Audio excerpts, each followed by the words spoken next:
Good morning friends, আমি সুব্রত, একজন consultant physiotherapist. আগের ভিডিও আলোচনা করেছিলাম 5টি পরিবর্তন ঘটিয়ে কিভাবে সুস্বাস্থ্যের অধিকারী হবেন। এ কথা যে আমার মন গড়া কথা নয়, এ বিষয়ে সার্টিফিকেট দিলেন অ্যাজ এ ডক্টর রঙ্গন চ্যাটার্জি। তিনি তার জীবনের আবিষ্কারে এটা বুঝিয়ে দিয়েছেন যে লাইফস্টাইলের কারণেই কিন্তু কঠিন রোগ হয়ে থাকে। তো কি কি পয়েন্ট তুলে ধরেছেন সেই বিষয়ে ডিটেলস আলোচনা করব আজকের এই ভিডিওয়ে। তো প্রত্যেক ভিউয়ার্সকে রিকোয়েস্ট করব শেষ অবধি আমার সাথে থাকুন আর প্রত্যেকের শরীরের যত্ন নিন আর সুস্বাস্থ্যের অধিকারী হন।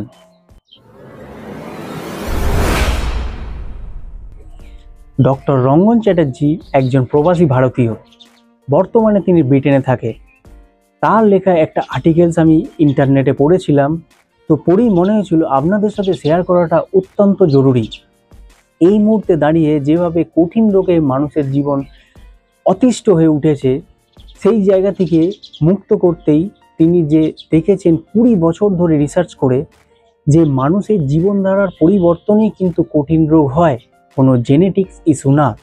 আমরা যেমন খুব সহজেই বলে থাকি আমার বাবা মা মোটা তার জন্যই আমি মোটা, আমার বাবা মার সুগার আছে তার জন্যই হয়তো আমার সুগার আছে, আমার দাদুর হয়তো গাঁটে গাঁটে বাত ছিল সেটার জন্য হয়তো আমারও হয়েছে। এটা বেশিরভাগ ডাক্তারই বলে থাকছে এবং আমিও বলেছি। কিন্তু এখানে একটা চোখ খুলে দিয়েছে, যদি মানুষ লাইফস্টাইলের পরিবর্তন ঘটাতে পারে এবং কোন জায়গাগুলোর জন্যই এই কঠিন রোগগুলো মানুষের জীবনে বেশি আসছে, তিনি দেখছেন 85 থেকে 90% কিন্তু লাইফস্টাইলের কারণেই হচ্ছে। অনলি 5 to 10% জেনেটিক্স বাহক হিসাবেই কিন্তু আসছে। মূলত 4টি কারণ তিনি সামনে এনেছেন, সেই 4টি কারণই আমাদেরকে সবচেয়ে বেশি বিপাকে ফেলছে। তো সর্বপ্রথম শারীরিক নিষ্ক্রিয়তা, 2 নম্বর ঘুমের অভাব, 3 নম্বর দীর্ঘস্থায়ী চাপ, আর 4 নম্বর খারাপ খাদ্য।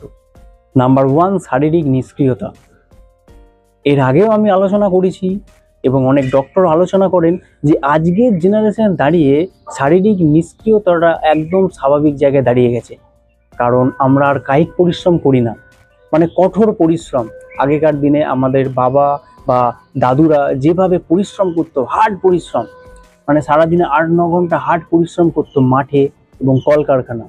তো এখন কম বেশি বেশিরভাগ আইটি জব করছে, অফিসিয়াল জব করছে। বাড়িতে হাউস ওয়াইফদের দেখুন কীভাবে কাজের পরিবর্তন হয়েছে, আর কঠিন পরিশ্রম করতেই হয় না। গ্যাসে দাঁড়িয়ে রান্না করছে, মিক্সার গ্রাইন্ডার ইউজ করছে মশলাপাতি বানানোর জন্য, ওয়াশিং মেশিন ইউজ করছে জামা কাপড় কাচার জন্য। এই যে কায়িক পরিশ্রম হচ্ছে না, তার ফলে বডি কিন্তু শারীরিক নিষ্ক্রিয়তার দিকে চলে যাচ্ছে। আর এটাই কিন্তু আমাদের কঠিন রোগের দিকে ঠেলে দিচ্ছে, মানে ডায়াবেটিক, প্রেসার এবং বাতের সমস্যা, ব্যথা, নানান রকম বডি ইনফ্লামেটেড হয়ে যাচ্ছে। অটো ইমিউন ডিসঅর্ডার অনেক মানুষের মধ্যে দেখা দিচ্ছে, যেটা আগে অত দেখা দিত না। তো বুঝতে পারছেন কোন জায়গা থেকে প্রবলেম দেখা দিচ্ছে। কিন্তু এটার পরিবর্তন করা যায় সহজ জীবনধারার মাধ্যমে। শুধু সময় বার করতে হবে 0.5 ঘন্টা থেকে 1 ঘন্টা একটু physical workout and exercise, yoga. কিন্তু আপনাদের কাছে সময় নেই। 2 নম্বর ঘুমের অভাব। এখন তো জেনারেশন রাত 2-3টেই ঘুমোতে যাচ্ছে। সারাদিন কাজ করে রাত্রেবেলা একটু রিল্যাক্স করবে না, নেটফ্লিক্স চালিয়ে একটা মুভি দেখবে না, তো ঘুমও ঠিকঠাকভাবে হচ্ছে না। তো এই জায়গাটাও তিনি মার্ক করেছেন যে, এবং যারা ঘুমোতে পারছেন না খুব সহজেই যাতে ঘুমোতে পারেন, সেখানেও 2টি পয়েন্ট তুলে ধরেছেন যে কৃত্রিম আলো ঘরের মধ্যে ব্যবহার করবেন না, পারলে ঘরকে একদম অন্ধকার রাখুন। কারণ কৃত্রিম আলো কোথাও না কোথাও আমাদের ঘুমের ডিস্টার্ব করে। কৃত্রিম আলো যেভাবে আমাদের ঘুমকে ডিস্টার্ব করে, ঠিক তার উল্টো ন্যাচারাল আলো কিন্তু আমাদের ঘুমকে আরও ভালো করে। তাই ঘুম থেকে উঠে ডক্টর রঙ্গন চ্যাটার্জি বলছেন সূর্যালোকের কাছে আসুন, মানে ঘুম থেকে উঠেই আগে গায়ে সূর্যের রোদ লাগান। এর ফলে আমাদের বডির সার্কাডিয়ান সিস্টেম ঠিক থাকে, অর্থাৎ আপনার দেহের ঘড়ি সব কিছু যাতে সময়ের মধ্যে হয়। অর্থাৎ আপনি তাড়াতাড়ি ঘুম থেকে উঠলেন, মানে আমরা জানি সকালের রোদ গায়ে লাগানোটা কতটা উপকার। আপনি বেরিয়ে পড়লেন ফাঁকা মাঠে, রাস্তায়, গার্ডেনে, সেখানে গিয়ে হাঁটাচলা করলেন, একটু সূর্যের আলো লাগালেন, সেখানে একটু এক্সারসাইজ করলেন, যোগা করলেন, মেডিটেশন করলেন, তো একটা ছন্দ তৈরি হলো। এবার আপনার দেখবেন ফুড হ্যাবিট ভালো থাকবে, রাতে তাড়াতাড়ি ঘুমোতে যাওয়ার ইচ্ছা থাকবে এবং ঘুমও ভালো হবে। এটাই তিনি বলতে চাইছেন যে আমাদের বডির সার্কাডিয়ান সিস্টেম বা ছন্দ যে আছে সেটা আবার ফিরে আসবে। 3 নম্বর, দীর্ঘস্থায়ী চাপ। অনেকেই মনে করেন চাপ থাকাটা ভালো, কিন্তু রঙ্গন চ্যাটার্জি দেখছেন এই চাপগুলো আমাদের বডিতে মাইক্রোটেস ডোজ তৈরি করে, যা নীরবে আমাদের স্বাস্থ্যের ক্ষতি করে থাকে। এই এমএসটিগুলো আপনার সারাদিনে ঘুমের অব্যাহত ঘটিয়ে থাকে এবং আপনার ইমিউনিটি সিস্টেমকে দুর্বল করে থাকে। তিনি একটি ছোট্ট ফর্মুলা এখানে বলে দিয়েছেন, যাদের মনে হচ্ছে আপনি ছোট ছোট বিষয়ে অনেক চিন্তা করছেন, তো ডিপ ব্রিথ নিন, 3 সেকেন্ডের জন্য শ্বাস নিন, 4 সেকেন্ড ধরে রাখুন এবং 5 সেকেন্ডের মধ্যে এটাকে রিলিজ করুন। আপনি এটি যে কোনো জায়গায় করতে পারেন, আপনি ঘরে বসে করতে পারেন বা অফিসের জায়গায় মনে হলো আপনার প্রচুর কাজে দিয়েছে, আপনার স্ট্রেস লাগছে, আপনি মাথায় হাত দিয়ে বসে আছেন, তখন এটিকে করুন। দেখবেন সঙ্গে সঙ্গে আপনার মস্তিষ্ক এবং মন অনেকটাই শীতল হয়ে যাবে। 4 নম্বর, খাদ্য অভ্যাস। আপনার খাদ্যের পরিবর্তন করুন। ডক্টর রঙ্গন চ্যাটার্জির জিনিয়াস নিয়ম ফলো করুন। লেবেলে 5টির বেশি উপাদানযুক্ত খাবারকে এড়িয়ে চলুন।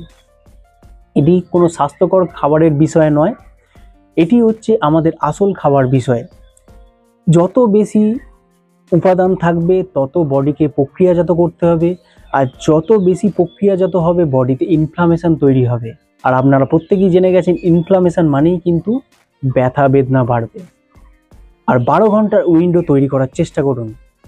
রাত্রি 8টা থেকে সকাল 8টা, এই যে 12 ঘন্টা আপনি যত রেস্ট দেবেন ততই কিন্তু আমাদের ডাইজেস্ট সিস্টেম কিন্তু রিপেয়ারিং করতে পারবেন নিজেকে। এটা আমি আগের ভিডিওয়ে আলোচনা করেছিলাম, যাতে পরের দিন আবার আপনি যে খাবার খাবেন তাকে ঠিকভাবে পাচন করতে, কারণ পাচন যদি ঠিকঠাক না হয় তাহলেই নানান সমস্যা। তিনি বলছেন ছোট ছোট আন্দোলন তৈরি করুন, ঘন্টা ভেবেই জিম সেশন ভুলে যান। দেখুন এখন তো জিম করে তো লোক মাথা খারাপ করে দিচ্ছে যে স্বাস্থ্য ঠিক রাখতে গেলে জিমে যেতেই হবে। তিনি বলছেন না, ডক্টর রঙ্গন চ্যাটার্জি দেখেছেন ছোট ছোট আন্দোলন আমাদের শরীরকে সবচেয়ে বেশি এনার্জেটিক করে রাখে। 10,000 পা হাঁটার জন্য তিনি বলেছেন, শুনেই তো চমকে গেলেন, 10,000 পা।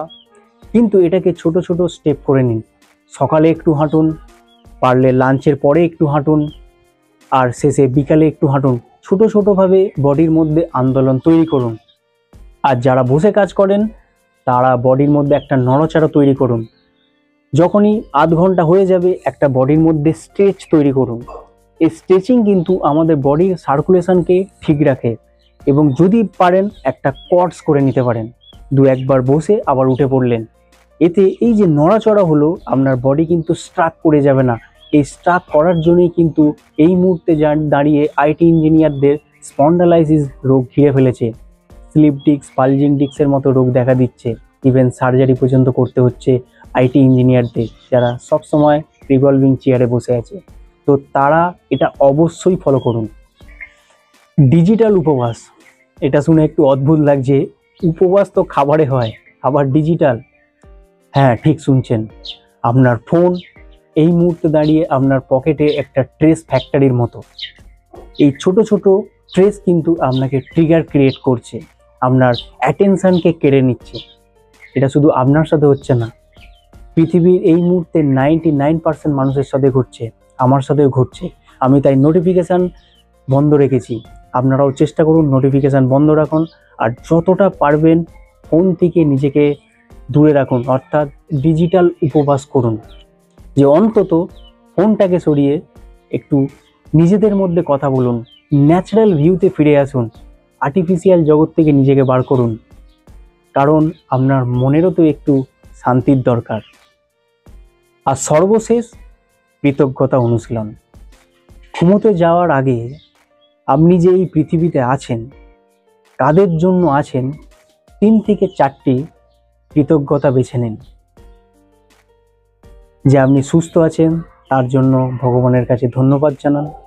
আপনার বাবা মার জন্য এই পৃথিবীতে এসেছেন, তার জন্য ধন্যবাদ জানান।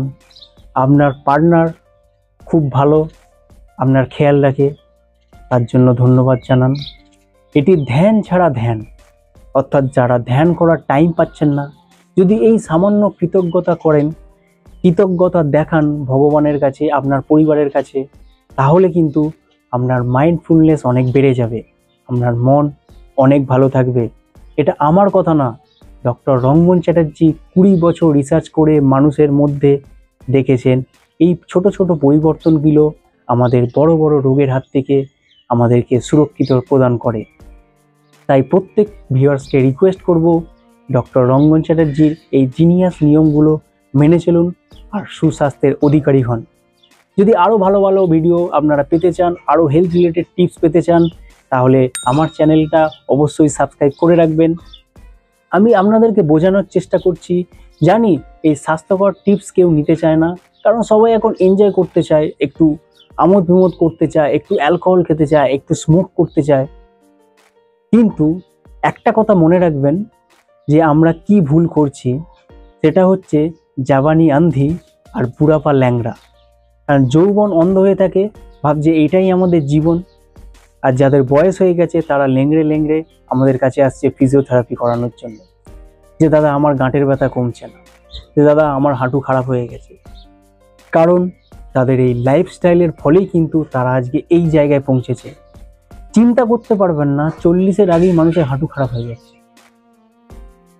30 বছরের আগে L5S1-এ সার্জারি করতে হচ্ছে, ঘাড়ে সার্জারি করতে হচ্ছে। পরে কি হবে, কত মেডিসিন খাবেন? তো আজকের মতো এখানেই শেষ করলাম।